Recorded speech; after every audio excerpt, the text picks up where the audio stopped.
नमस्कार, मैं हूं आपके साथ आयुषी ओझा। आप सभी दर्शकों का अन्नदाता कार्यक्रम में स्वागत करती हूं। हमारे देश का किसान जन का पोषक है, वह श्रम का देवता है, अन्नदाता है। उसमें ही भारत की आत्मा निवास करती है। ऐसे ही किसानों की प्रगति के लिए हम खेती बाड़ी से जुड़ी हुई बहुत सी नई लाभकारी जानकारियां हर रोज सुबह लेकर आते हैं। तो चलिए कार्यक्रम शुरू करने से पहले देखते हैं क्या है आज के अन्नदाता में। ग्लोबल वार्मिंग का खेतीबाड़ी पर असर और बचाव के उपाय।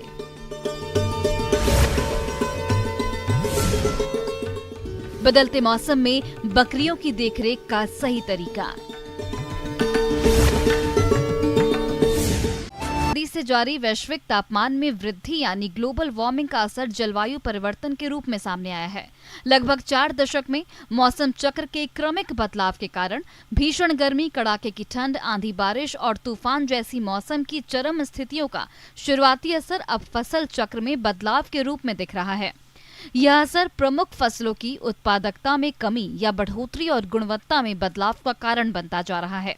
इसके अगले चरण में ग्लोबल वार्मिंग का फल फूल और सब्जियों सहित अन्य प्राकृतिक उत्पादों पर असर दिखना शुरू हो जाएगा।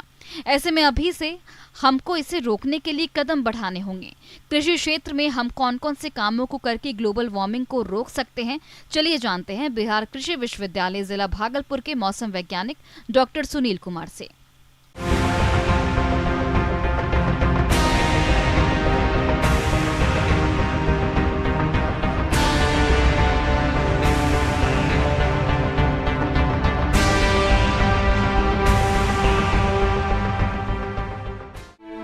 ग्लोबल वार्मिंग या वैश्विक तापमान बढ़ने का मतलब है पृथ्वी लगातार गर्म होती जा रही है।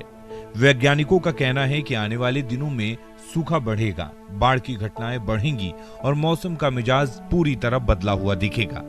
आखिर ग्लोबल वार्मिंग क्या है, आप ये सोच रहे होंगे।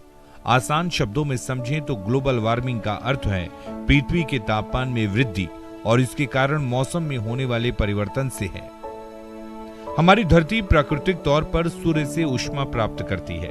सूर्य की किरणें वायुमंडल से होती हुई पृथ्वी से टकराती हैं और वहीं से परिवर्तित होकर पुनः लौट जाती हैं। हमारा वायुमंडल कई गैसों से मिलकर बना है, जिनमें कुछ ग्रीन हाउस गैसें शामिल हैं। इनमें से कुछ गैसें पृथ्वी के ऊपर एक प्रकार का आवरण बना लेती हैं। यह आवरण सूर्य की परिवर्तित किरणों के कुछ हिस्सों को रोक लेता है, जिससे धरती का वातावरण गर्म बना रहता है। पृथ्वी के अधिकांश जीवों, पौधों, प्राणियों को जीवित रहने के लिए कम से कम 16 डिग्री सेल्सियस तापमान की जरूरत होती है। वैज्ञानिकों का मानना है कि ग्रीन हाउस गैसों की अधिकता के कारण ये आवरण और भी मोटा हो जाता है। ऐसे में ये आवरण सूर्य की अधिक किरणों को रोकने लगता है और फिर यहीं से शुरू हो जाते हैं ग्लोबल वार्मिंग के दुष्प्रभाव। जलवायु अनुकूल खेती या जलवायु परिवर्तन की बात करें तो जलवायु परिवर्तन पूरे विश्व में एक बहुत बड़ी समस्या बन के उभर रही है। और हम लोग पहले कहते थे कि जलवायु परिवर्तन का समय आने वाला है। अब अभी के समय में जलवायु परिवर्तन हो चुका है और उसका जो है रिजल्ट हम लोगों को दिखाई देने लगा है।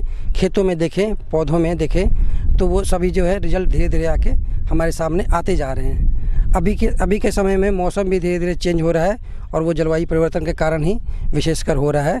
जैसे कहीं देख रहे हैं तो कहीं बारिश जो है बहुत ज़्यादा हो जा रही है और बाढ़ की स्थिति हो जा रही है, लेकिन कुछ ऐसे स्थान हैं जहाँ बारिश हो ही नहीं रही है और धीरे धीरे सूखा की स्थिति बनती जा रही है। तो पौधों के लिए जो है पानी के लिए जो डिमांड है वो बढ़ती जा रही है, क्योंकि वहाँ बारिश के पानी बहुत कम होते जा रहा है। और हमारे देश में हम जानते हैं कि बारिश के आधारित ही जो खेती होती है। सभी किसान जो है, सबके पास उतना पैसा नहीं है जो सिंचाई के द्वारा ही सभी खेती कर सके। तो वर्षा अगर कम होती जाती है तो उसके कारण पौधों का भी और उसका उपज पर भी नुकसान पड़ता है। और ऐसे जलवायु परिवर्तन सिर्फ यहाँ पूरे विश्व में है, लेकिन उसको अगर देखें बिहार के संदर्भ में तो बिहार में भी 4 जोन है, जोन 1, जोन 2, जोन 3A और जोन 3B। तो ये सभी जो जोन है, जैसे जोन 2 है कोसी जोन, और यहाँ देखते हैं कि यहाँ धीरे धीरे पहले बारिश बहुत ज़्यादा होती थी, लेकिन अभी की स्थिति में बारिश की कमी धीरे धीरे वहाँ हो रही है। वहाँ बारिश की कमी हो रही है और न्यूनतम तापमान धीरे धीरे बढ़ता जा रहा है। और उस समय अगर न्यूनतम तापमान बढ़ता जाएगा तो वो उपज को प्रभावित करता है। पृथ्वी के तापमान में हो रही इस वृद्धि के परिणाम स्वरूप बारिश के तरीकों में बदलाव, हिमखंडों और ग्लेशियरों के पिघलने से समुद्र के जल स्तर में वृद्धि और वनस्पति तथा जंतु जगत पर प्रभाव के रूप में सामने आ रहे हैं। ग्लोबल वार्मिंग के मुख्य कारणों पर गौर करें तो जलवायु परिवर्तन के लिए सबसे अधिक जिम्मेदार ग्रीन हाउस गैस हैं। पृथ्वी पर हो रहे तापमान वृद्धि के लिए जिम्मेदार कार्बन उत्सर्जन है, जो कि मानव गतिविधि जनित है। जलवायु परिवर्तन के कारण ग्लोबल वार्मिंग के भारत में असर और चुनौतियों के दायरे में फल और सब्जियां ही नहीं बल्कि दुग्ध भी हैं। जलवायु परिवर्तन के भारतीय कृषि पर प्रभाव संबंधित अध्ययन पर आधारित कृषि मंत्रालय की आकलन रिपोर्ट के अनुसार अगर तुरंत नहीं संभले तो भोज्य पदार्थों के उत्पादन में 30% तक कमी आ सकती है। लेकिन सरकार के द्वारा भी बहुत सारे प्रोजेक्ट चलाए जा रहे हैं और हमारी बिहार कृषि विश्वविद्यालय में भी ऐसे बहुत सारी परियोजनाएं चल रही हैं जो जलवायु अनुकूल खेती के लिए प्रोत्साहित करती है किसानों को। एक जो है लेजर लेवलिंग का भी है फंड आया हुआ है, जिससे कि सभी जगह खेतों को समतलीकरण करने की कोशिश की जाती है, जिससे कि पूरे ज़मीन में एक समान पानी पहुंचेगा और जिससे सभी पौधों को तक पानी पहुंच पाएगा। और कुछ ऐसे फसल है जिसको हम लोग सजेस्ट करते हैं कि ऐसे फसल लगाएं या ऐसे पौधों को लगाएं, ऐसी वैरायटियां लगाएं जिससे कि कम समय में उनकी उपज अच्छी हो जाए और हमारा जो है डिमांड जो है पानी के लिए कम हो। क्योंकि कुछ वैरायटी ऐसे भी निकाली गई हैं जो धान का हो या गेहूँ का हो, वो कम पानी में भी अच्छी उपज दे देती है।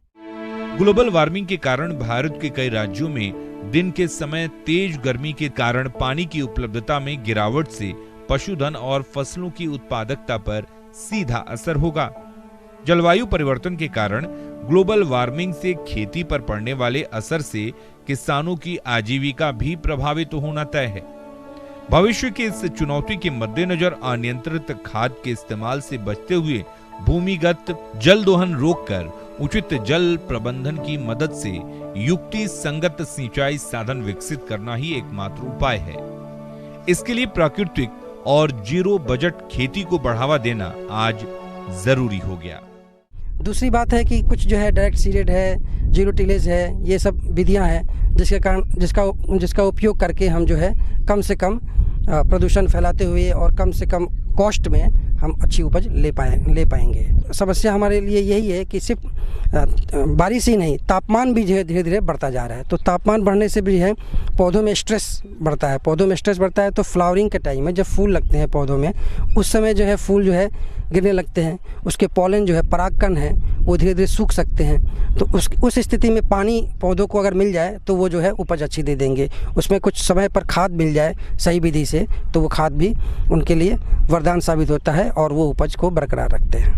अच्छा, दूसरा है कभी कभी जो है मानसून बहुत पहले आ जाता है, कभी मानसून बहुत देर से आता है। तो इसके लिए क्या करें, तो आप अगेती किस्म की कुछ बुआई कर सकते हैं। अगेती किस्म की बुआई ये होगा कि जैसे सही समय जो है धान की खेती के लिए 15 जुलाई है उसका ट्रांसप्लांटिंग करने का, तो अब अगर अगेती करना है तो उसके पहले ही आपकी ट्रांसप्लांटिंग हो जाए, जिससे कि वो बारिश का समय जो है उसके साथ मैच कर जाए और आपके धान के लिए पानी की कमी ना हो। ऐसे गेहूँ के लिए बुआई जब जल्दी हो जाएगी तो गेहूँ की कटाई भी जल्दी होगी, और जब गेहूँ की कटाई जब जल्दी होगी तो जो मार्च और अप्रैल में जो बहुत ज़्यादा एक्सट्रीम वेदर इवेंट्स होने लगता है, मतलब हीट स्ट्रेस होता है, बहुत ज़्यादा गर्मी होने लगती है जिससे कि बालियाँ जो है सूखने लगती हैं, बीज जो है बहुत ज़्यादा कड़े होने लगते हैं, वो उस चीज़ से बच जाएगा, उस हीट स्ट्रेस से बच जाएगा गेहूँ, क्योंकि पहले ही कटाई हो जाएगी तो वो जो है गर्मी में बहुत ज़्यादा गर्मी में नहीं पड़ेगा। इसके तहत अब हमें रसायनों का काम प्रयोग करते हुए जैविक खेती को बढ़ावा देना होगा, जिसमें गोबर की खाद, वर्मी कंपोस्ट, जीवामृत जैसे उत्पादों को बढ़ावा देना होगा।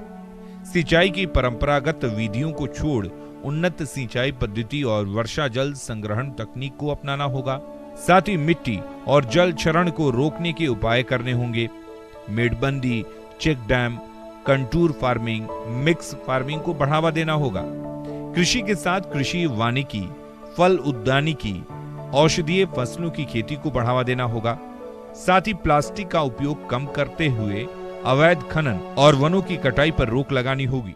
हमारे बिहार में भी देखा गया कि इसकी काफ़ी रिसर्च चल रहे हैं और इसमें देखा गया कि ये अच्छी खासी उपज दे रहे हैं कम से कम पानी में और कम लागत में, तो इसको भी अपना सकते हैं। जलवायु परिवर्तन के लिए ये बहुत ही ज़्यादा कारगर साबित है। किसान भाइयों, अब लेते हैं एक छोटा सा ब्रेक।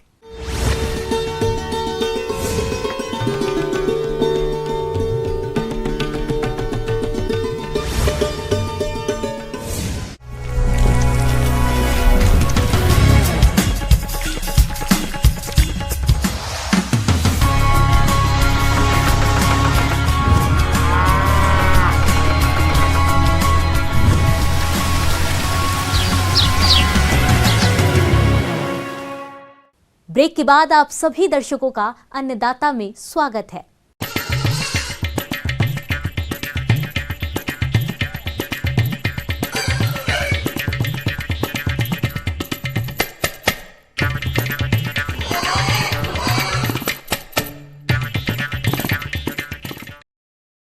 प्रदेश के मौसम में बदलाव का दौर जारी है। कभी तेज गर्मी रहती है तो कभी बारिश हो जाती है।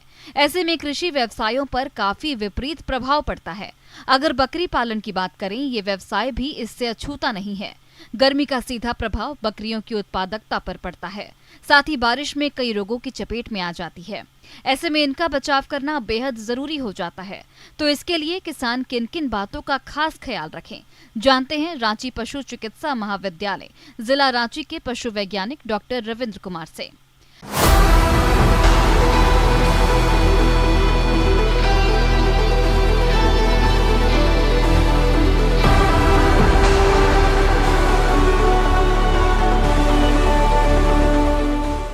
हमारे किसान, बहुत सारे किसान जो ग्रामीण परिवेश में हैं वो पशुपालन से जुड़े हैं और पशुपालन में बकरी पालन का एक खास ही महत्व है। बकरी को गरीबों की गाय भी कहते हैं। इसका मुख्य कारण है कि इस पे रहन सहन, खान पान पे जो खर्च होता है दूसरे पशुओं की तुलना में नेग्लिजिबल है, नहीं के बराबर है। बकरी पालन में मुख्य रूप से जो भी किसान अभी जुड़े हैं, कर रहे हैं, उसमें देखा जाता है कि वो जीरो इनपुट पे रखते हैं, क्योंकि मुख्य रूप से वो सिर्फ चरा करके जंगली पत्ते घास वही खिलाकर रखते हैं, दाना मिश्रण नहीं देते हैं। तो इस परिवेश में ब्लैक बंगाल सबसे उपयोगी नस्ल है हमारे किसानों के लिए।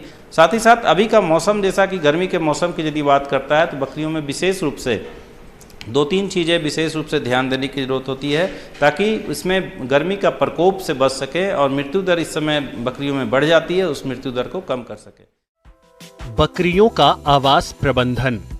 बकरियों के रहने का स्थान जमीन से 2 से 3 फीट ऊंचा होना चाहिए। आवास को हमेशा पूर्व पश्चिम दिशा में बनवाना चाहिए ताकि हवा का आवागमन आसानी से हो सके। मौसम के अनुसार आवास में उचित तापमान बनाए रखने के लिए उचित व्यवस्था करें। आवास में प्रति बकरी को 12 वर्ग फीट की जगह दें।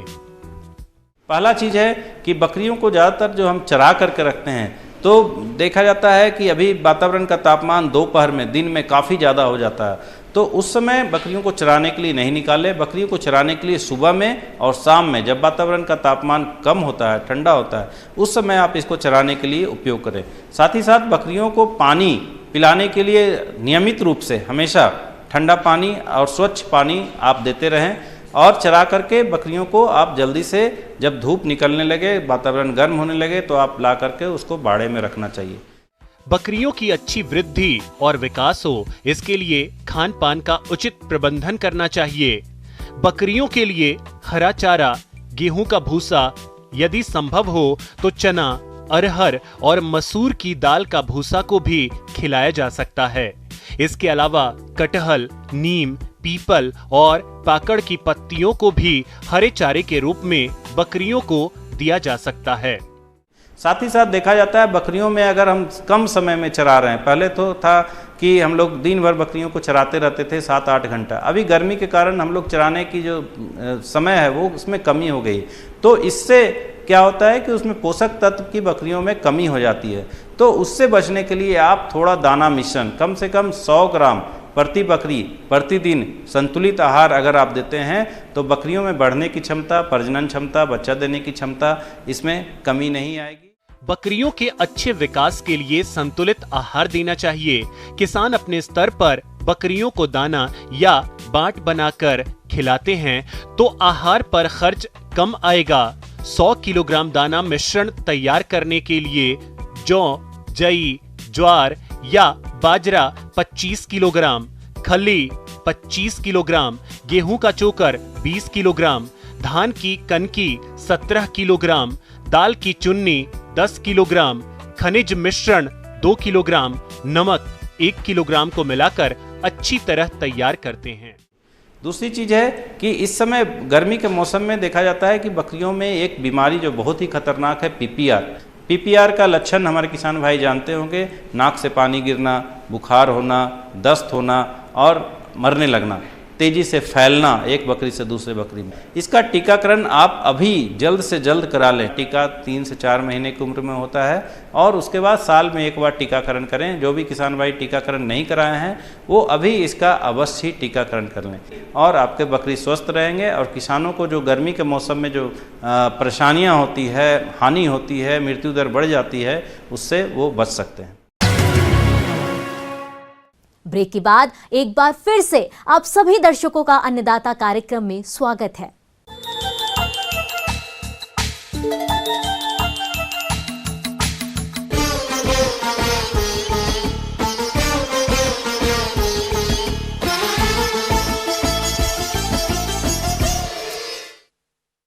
प्रदेश के कई किसान अब शिमला मिर्च की खेती पॉली हाउस में करने लगे हैं, क्योंकि संरक्षित वातावरण में इसकी क्वालिटी और उपज दोनों ही अच्छी होती है। लेकिन पॉली हाउस में भी फसल के प्रबंधनों को सही समय पर करना जरूरी होता है। तो कौन कौन से प्रबंधनों को कब करना है, इसके बारे में बता रहे हैं डॉक्टर राजेंद्र प्रसाद, केंद्रीय कृषि विश्वविद्यालय समस्तीपुर के कृषि वैज्ञानिक डॉक्टर अनिल कुमार।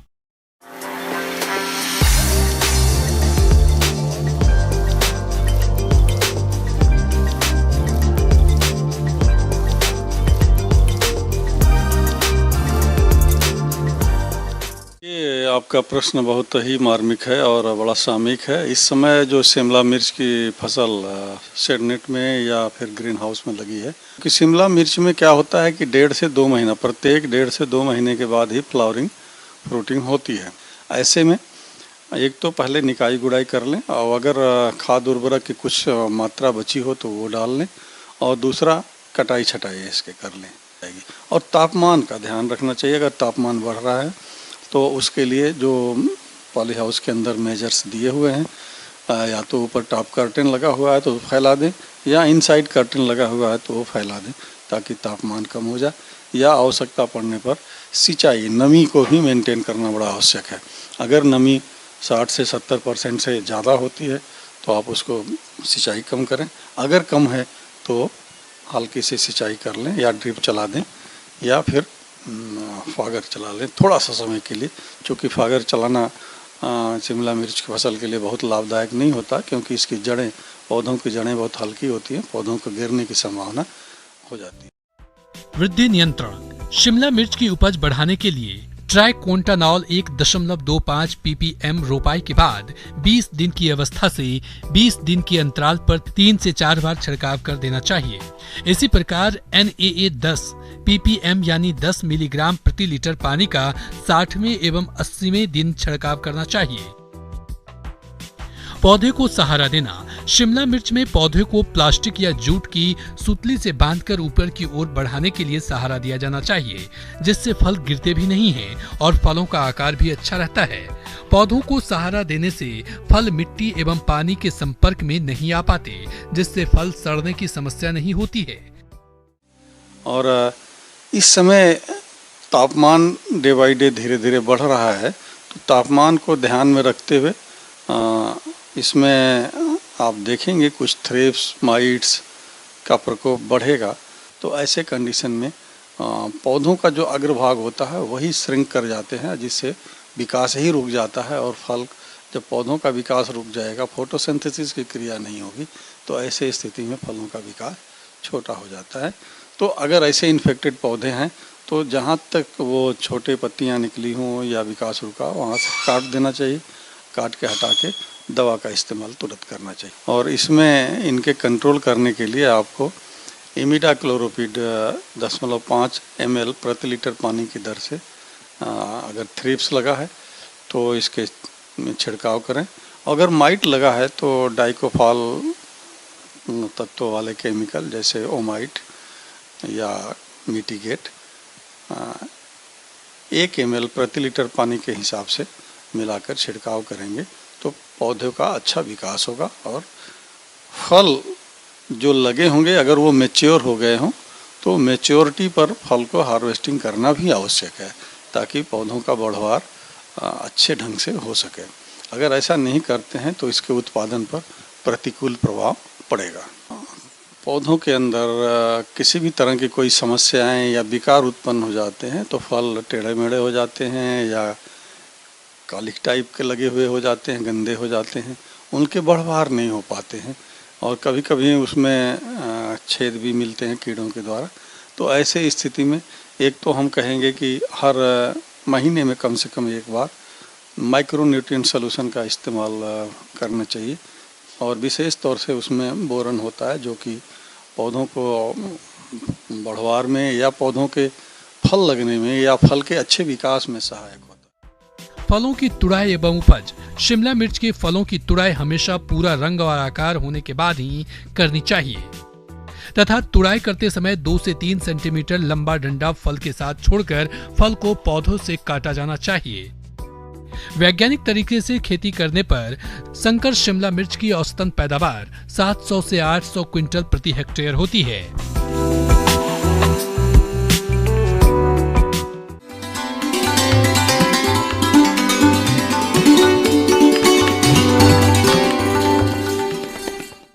आइए जानते हैं अन्नदाता निशुल्क फोन के माध्यम से पूछे गए समस्याओं का समाधान। अन्नदाता निशुल्क फोन संपर्क सेवा के माध्यम से पूछे गए प्रश्नों में से आज हमने जिस प्रश्न को कार्यक्रम में शामिल किया है उसे पूछा है ग्राम तेजपुर, जिला समस्तीपुर के कृषक कन्हैया लाल ने। ये पपीता की उन्नत किस्में और नर्सरी तैयारी के बारे में जानकारी चाहते हैं। तो कन्हैया लाल जी, आपकी जानकारी के लिए प्रस्तुत है कार्यक्रम का ये अंश।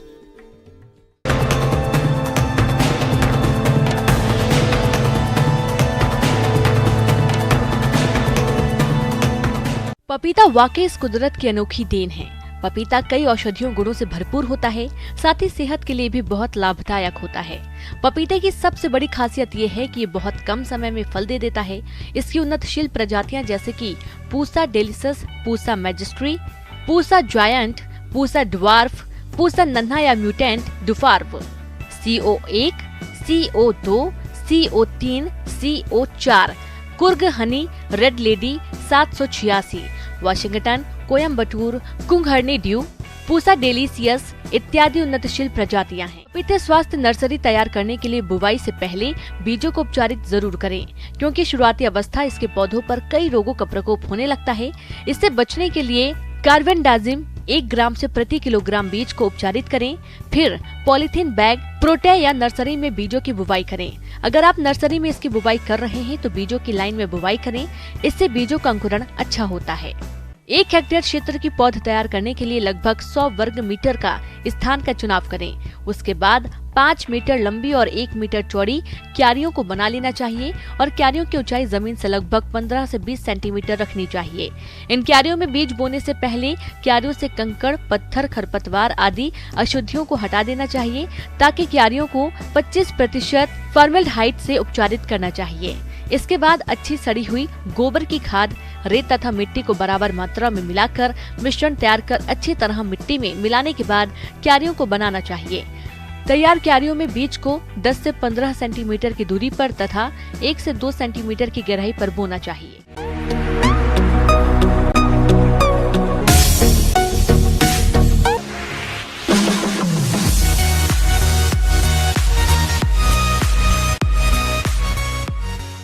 एक नजर डालते हैं राज्य के कुछ मंडियों के प्रमुख फसलों के बाजार भाव पर।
किसान भाइयों, कृषि संबंधित समस्या और सुझावों के लिए आप हमें इस पते पर संपर्क कर सकते हैं। प्रोड्यूसर अन्नदाता news 18 Bihar Jharkhand, Ramoji film city Hyderabad 501512। साथ ही आप हमें ईमेल कर सकते हैं। हमारा ईमेल है p18annadatabihar@nw18.com। इसके अतिरिक्त आप हमें निशुल्क हेल्पलाइन नंबर 180088921163 पर सोमवार से शनिवार सुबह 10 से शाम 4 बजे के बीच संपर्क कर सकते हैं। अब समय हो रहा है आपसे विदा लेने का। कल फिर मुलाकात होगी कृषि से जुड़ी महत्वपूर्ण जानकारियों के साथ। नमस्कार।